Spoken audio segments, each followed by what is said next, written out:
కేంద్రం no. Bengaluru film pest నుంచి రైతుల నిరసనపై డాక్యుమెంటరీ నిషేధం. ప్రదర్శితం కాని కిసాన్ సత్యాగ్రహం. తమ ప్రభుత్వానికి వ్యతిరేకంగా జరిగిన అంశాలను సమాజానికి తెలియకుండా మోడీ సర్కార్ జాగ్రత్త పడుతున్నది. ఇందుకు అధికార బలాన్ని ఉపయోగించి నియంతృత్వంగా వ్యవహరిస్తున్నది. ఇందులో భాగంగా 2020-21 రైతుల నిరసనపై రూపొందించిన కిసాన్ సత్యాగ్రహ డాక్యుమెంటరీని బెంగళూరు ఇంటర్నేషనల్ ఫిల్మ్ ఫెస్టివల్లో ప్రదర్శించకుండా నిషేధించారు. కేంద్ర సమాచార ప్రసార మంత్రిత్వ శాఖ అది సున్నితమైనది అనే కారణంతో అనుమతి నిరాకరించింది.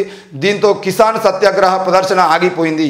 కన్నడ దర్శకుడు కేసరి హరావు దర్శకత్వం వహించిన ఈ డాక్యుమెంటరీ మోడీ సర్కార్ రూపొందించిన 3 వ్యవసాయ చట్టాలను రద్దు చేయడానికి రైతులు దాదాపు 1 సంవత్సరం పాటు ఢిల్లీ సరిహద్దులో నిరసనను కవర్ చేస్తుంది. డాక్యుమెంటరీని BIFF 15వ ఎడిషన్లో ప్రదర్శించాల్సి ఉంది. కానీ ప్రదర్శించబడే అన్ని సినిమాలకు పర్మిషన్ వచ్చింది, కానీ దీనికి మాత్రం రాలేదు.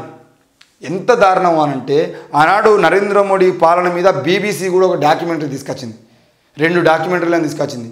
ఆ 2 డాక్యుమెంటరీలను కూడా ఈరోజు హైదరాబాద్ సెంట్రల్ యూనివర్సిటీ లాంటి యూనివర్సిటీలో కానీ, ఉస్మాన్ యూనివర్సిటీలో కానీ, ఏ యూనివర్సిటీలో అయితే యూనివర్సిటీలో అది ప్లే చేద్దామని చెప్పేది ఉంటే అసలు మొత్తానికి BBCలో కూడా లేకుండా చేసి పడేసారు. ఎంత దారుణం! ఈరోజు నరేంద్ర మోడీ ఎందుకు భయపడాల్సి వస్తుంది?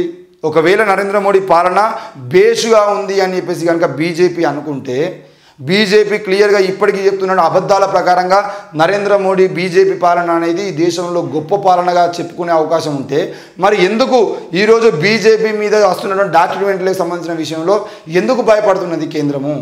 ఈరోజు బీజేపీకి సంబంధించిన విషయంలో, రైతులకు సంబంధించిన విషయంలో 2020-21లో జరిగినటువంటి మీరు చేసిన అన్యాయాలు, అక్రమాలు ఏవైతే ఉన్నాయో, మీరు తీసిన ప్రాణాలు ఏవైతే ఉన్నాయో, ఆ ప్రాణాల మీద ఒక డాక్యుమెంటరీ కనుక తీస్తామంటే ఎందుకు దాన్ని బెంగళూరులో ఈరోజు ప్రదర్శన జరగకుండా చూసుకుంటున్నారు? ఆనాడు BBC డాక్యుమెంటరీ కూడా ఎందుకు ఆ డాక్యుమెంటరీని మీరు నిషేధించారో కూడా జనాలు చెప్పాల్సిన అవసరం ఉంది. నాటి గుజరాత్ అల్లర్ల నుండి నేటి అయోధ్య అల్లర్ల వరకు, అంటే అయోధ్య రామ మందిర నిర్మాణం వరకు ఏం జరిగింది, ఎట్లా జరిగిందని చెప్పేసి మొత్తం BBC డాక్యుమెంటరీ తీసేయడానికి ప్రయత్నం చేస్తే ఆ డాక్యుమెంటరీని ఎందుకు అడ్డుకున్నారు? ఈరోజు రైతులకు సంబంధించినటువంటి కిసాన్ సత్యాగ్రహ అనే రైతులకు సంబంధించినటువంటి దాన్ని కూడా మీరు ఎందుకు అడ్డుకున్నారో కూడా జనాలకు చెప్పాల్సిన అవసరం ఉందని చెప్పేసి మేము కోరుతా ఉన్నాం.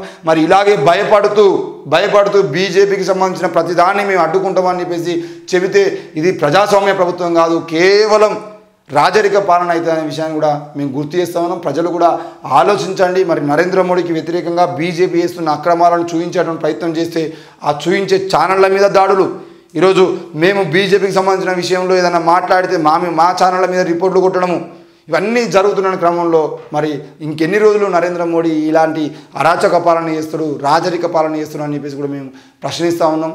మరి బీజేపీ వాదులు కూడా సమాధానం చెప్పాలి. మీరు చేసేవన్నీ అభివృద్ధి పనులు అయితే ఎందుకు భయపడుతున్నారు?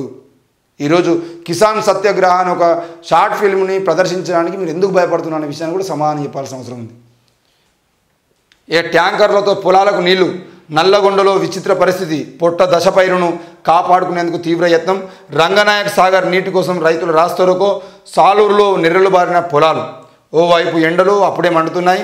ఈసారి వర్షాలు లేక భూగర్భ జలాలు అడగంటాయి, సాగునీరు లేక బోర్లు వట్టిపోయాయి, పైర్లు ఎండిపోతున్నాయి. 6 కాలం కష్టపడి సాగు చేసిన పైర్లు కళ్ళెదుటే ఎండిపోవడంతో రైతు గుండె తట్టుకోలేకపోతుంది.